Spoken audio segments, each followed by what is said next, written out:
Now, let's dive deep into this big LGBTQ story for today. I'm Greg Shapiro. Let's queer up health. Dr. Oz becomes the head of Medicare and Medicaid, immediately targets LGBTQ. TV personality and former surgeon Dr. Mehmet Oz was sworn in as administrator of the Centers for Medicare and Medicaid Services last month.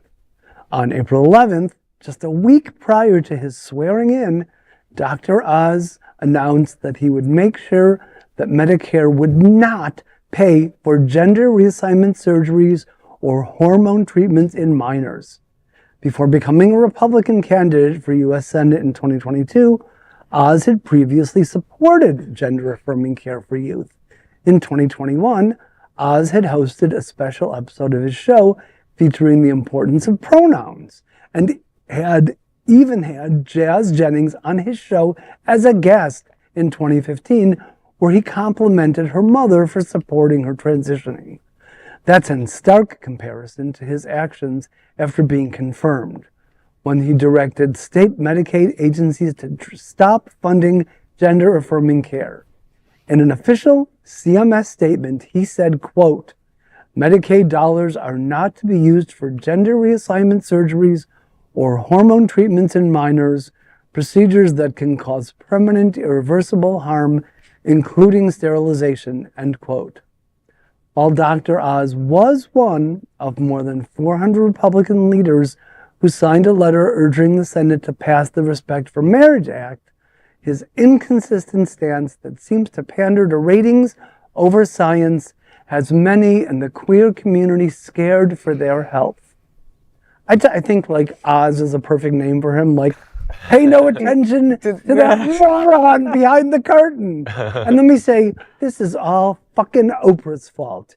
He had a nasty habit of introducing us to the most detestable people. Dr. Oz, Dr. Phil. I think Nate Berkus may be the one exception to her unfavorable track record. Well, it's just astounding that people are being put into positions that really have no business being in those positions. No. And, again, people are going to die. And that's the bottom line. People are going to die because these people who drank the Kool-Aid are bowing to pressure. Mm-hmm. Well, and it's like what you reported in the story, Greg. It's definitely pandering. Like, that's who he is. He is a panderer, Yes. and he's pandering to the biggest grifter around. Yes. And it's upsetting, and it's sad, and yeah, people are going to get hurt. I mean, the Trevor Project, it estimates that, it's 1.8 million LGBTQ plus young people, right? They seriously consider suicide each year. So, gender affirming medical care, right? According to the Trevor Project, it is associated with positive mental health outcomes. So really, you're affecting trans kids. This is not good for members of our community, especially, members of our community with kids, that are trans, right? They're the ones that are going to be suffering from this.